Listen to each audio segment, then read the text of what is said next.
Breaking news చూస్తున్నాం. YCP MLC Anantha Babu custody ముగిసింది.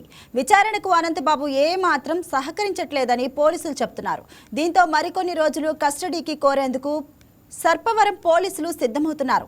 అనంతబాబును వైద్య పరీక్షల కోసం ప్రభుత్వ ఆసుపత్రికి తరలించిన పోలీసులు కాసేపట్లో కాకినాడ మొబైల్ కోర్టులో హాజరుపరచనున్నారు. మరోవైపు బెయిల్ రద్దు పిటిషన్పై నేడు తీర్పు రాజమండ్రి కోర్టు ఇవ్వనుంది.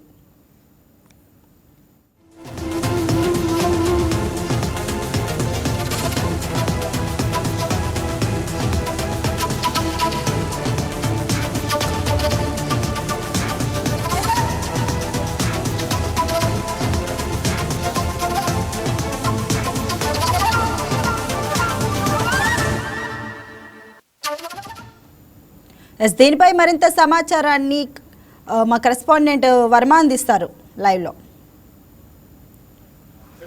వర్మ, చెప్పండి, అసలు దీనికి గల కారణాలు ఎందుకు ఆయన సహకరించట్లేదు అని అంటున్నారు? దీని గురించి ఏమంటున్నారు పోలీసులు?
వైసీపీ ఎమ్మెల్సీ అనంతబాబు కస్టడీ ముగిసింది. విచారణకు అనంతబాబు ఏమాత్రం సహకరించలేదని పోలీసులు చెప్తున్నారు. దీంతో మరికొన్ని రోజులు కస్టడీకి కోరేందుకు సర్పవరం పోలీసులు సిద్ధమవుతున్నారు. అనంతబాబును వైద్య పరీక్షల కోసం ప్రభుత్వ ఆసుపత్రికి తరలించిన పోలీసులు కాసేపట్లో కాకినాడ మొబైల్ కోర్టులో హాజరుపరచనున్నారు. మరోవైపు బెయిల్ రద్దు పిటిషన్పై నేడు తీర్పు రాజమండ్రి కోర్టు ఇవ్వనుంది. దీనిపై మరింత సమాచారాన్ని మా కరెస్పాండెంట్ వర్మ ఫోన్ ద్వారా అందిస్తారు. వర్మ, చెప్పండి, మరి అనంతబాబు విచారణకి సహకరించలేదు అన్న విషయం మీద మరి స్పష్టమైన కారణాలు ఏమైనా చెప్పారా పోలీసులు? ఇప్పుడు ఏదైతే అనంతబాబు కేసుకి సంబంధించి ఒకరోజు కస్టడీలో నిన్న రాత్రి మీరు ఎలా అడిగినా నాపై ఎంత ఒత్తిడి తెచ్చినా సరే నేను ఈ కేసుకి నాకు ఎటువంటి సంబంధం లేదు, అసలు ఈ కేసులో నన్ను కావాలని ఇరికించారు, ఇదే సమాధానం రాత్రి 12:30 గంటల వరకు కూడా అనంతబాబు పోలీసులకి అయితే చెప్పడం జరిగింది. ఒకరోజు కస్టడీకి కోరిన తర్వాత కాకినాడ మొబైల్ కోర్టు మంజూరు అయిన తర్వాత కాకినాడ ఇదేదైతే కేంద్ర కారాగారం రాజమండ్రి సెంట్రల్ జైలు నుంచి నిన్న మధ్యాహ్నం 1:30కి కాకినాడ సర్పవరం పోలీసులు తీసుకురావడం, అటు తర్వాత విచారణకై ప్రతి 2:30 గంటలకి ఒకసారి తప్పున రాత్రి 12:30 వరకు, అంటే నిన్న మధ్యాహ్నం 2 గంటల నుంచి రాత్రి 12:30 వరకు విచారణ అయితే చేశారు. గతంలో 30 ప్రశ్నలు ఏదైతే తొలిసారి అరెస్ట్ చేసిన తర్వాత కోర్టు ముందు హాజరుపరిచే లోపల విచారణ చేస్తే 30 ప్రశ్నలకి ఎటువంటి సమాధానం చెప్పకుండా దాటవేసినటువంటి అనంతబాబు పూర్తిగా మరొక 20 ప్రశ్నలు జోడించి 50 ప్రశ్నలు రాత్రి విచారణలో భాగంగా ఇది సీఏ చెన్నకేశవ ఆధ్వర్యంలో విచారణ అయితే పూర్తిగా కొనసాగింది. 2 సీఏలు కూడా ఆయన వెంట ఉన్నారు. అయితే అన్నిటికీ కేసులో నన్ను కావాలని ఇరికించారనే సమాధానం తప్ప వేరే సమాధానం కూడా ఏమీ చెప్పలేదు.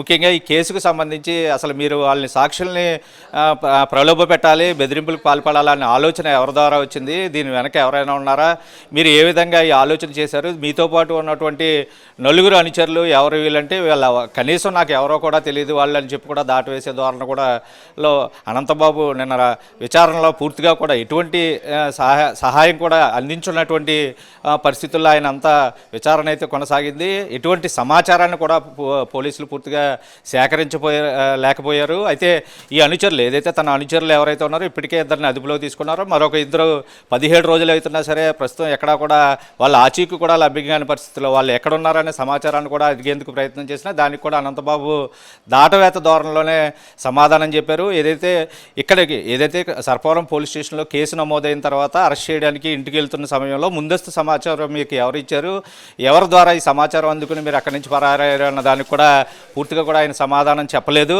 ఆ కేసుకు సంబంధించి మీరు ఎక్కడెక్కడ ఉన్నారు, వెళ్ళిన తర్వాత ఈ కేసులో పూర్వపరాలు ఏంటి, అసలు డ్రైవర్ హత్య కేసుకు సంబంధించి పూర్తిగా మీరు ఎందుకనే ఏ సమయంలో అటువంటి నిర్ణయం తీసుకోవాల్సి వచ్చింది, దీని వెనక ఎవరెవరు ఉన్నారన్న క్వశ్చన్లు కూడా వేసినప్పటికీ ఆయన నాకేమీ గుర్తులేదు, నన్ను కావాలని ఇరికించారు ఈ కేసులో అంటూ కూడా మళ్ళీ చెప్పడం అయితే జరిగింది. అయితే వీటన్నిటికీ ప్రస్తుతం విచారణ అయిపోయింది. మొదటి రోజు విచారణ కొనసాగిన తర్వాత ప్రస్తుతం కాకినాడ జీజీహెచ్కి వైద్య పరీక్షల నిమిత్తం అనంతబాబుని అయితే తరలించారు. మరి కొద్దిసేపట్లో కాకినాడ మొబైల్ కోర్టులో అనంతబాబును ప్రవేశపెట్టున్నారు. అయితే ఒకరోజు విచారణకి పూర్తిగా కూడా అనంతబాబు సహకరించలేదని మరికొన్ని రోజులు కస్టడీ కావాలని కోరుతున్నారు. అయితే ఈ కేసుకు సంబంధించి జ్యుడిషియల్ కస్టడీ 8వ తేదీతో ముగుస్తుంది.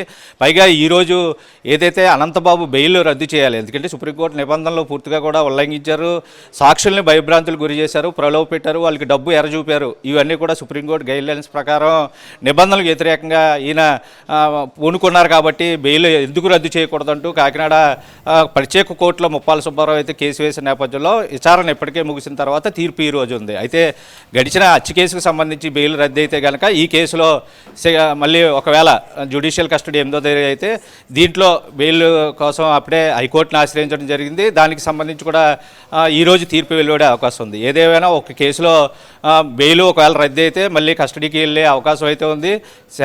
కేంద్ర కారాగారానికి తరలిస్తారు. ఒకవేళ ఈ కేసులో కనుక బెయిల్ వస్తే కనుక ముందు కేసులో బెయిల్ రద్దు అయితే మళ్ళీ ఎలా చూసినా సరే ఒక కేసులో బయట వచ్చినా మళ్ళీ ఒక కేసులో కస్టడీ కోర్టు పూర్తిగా కూడా ఇదే ధోరణితో మరి కొద్ది రోజుల పాటు విచారణ పేరిట పోలీసులు ఏదైతే అనంతబాబు తిరగక తప్పదు అని కూడా ముందస్తు సమాచారం కూడా తెలుస్తోంది. ఏదేమైనా అనంతబాబు మెడకైతే ఒక కేసు దాటితే ఇంకో కేసులో మరి ఆయన ఉచ్చు బిగిస్తున్నానని తెలుసుకోవాలి. ఈ కేసుకు సంబంధించి ప్రత్యేకించి ఈరోజు మరి కొద్దిసేపట్లో మా కాకినాడ మొబైల్ కోర్టులో కస్టడీ కోరుతూ మరొక 3 రోజులు కస్టడీ కోరుతూ సర్పవరం పోలీసులు పిటిషన్ దాఖలు చేయనున్నారు. అలాగే ఏదైతే బెయిల్ రద్దు చేయాలన్న అంశం మీద కూడా ఈరోజు తుది తీర్పు రానుంది. ఒకవేళ బెయిల్ రద్దు చేస్తే కనుక కేంద్ర కారాగారానికి తరలిస్తారు. అక్కడ కూడా మళ్ళీ విచారణ పేరిట కూడా మళ్ళీ పూర్తిగా మళ్ళీ రీవెరిఫికేషన్ చేయడానికి, కేసుని రీకన్స్ట్రక్షన్ చేయడానికి కూడా పోలీసులు కస్టడీ కోరే అవకాశం ఉంది. ఎటు వచ్చినా కేంద్ర కారాగారికి సర్పవరం పోలీస్ స్టేషన్కి మధ్య ఈ అనంతబాబు పర్యటన కొనసాగేలాగే కనిపిస్తోంది.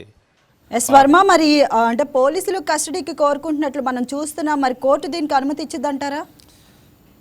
ప్రస్తుతం ఒకరోజు విచారణకు సంబంధించినంత వరకు ఏదైతే అనంతబాబు పూర్తిగా కూడా ఏ విధంగానూ పోలీసులకి సహకరించలేదు. అడిగిన ఒక్క ప్రశ్నకి కూడా 50 ప్రశ్నావళిని సిద్ధం చేసుకుని దర్యాప్తు అధికారులు పూర్తిగా కూడా చెన్నకేశవ ఆధ్వర్యంలో 2 సీఏలు మార్చి క్వశ్చన్లు అడిగినా సరే ఏ ఒక్కదానికి పూర్తి సమాధానం చెప్పలేదు.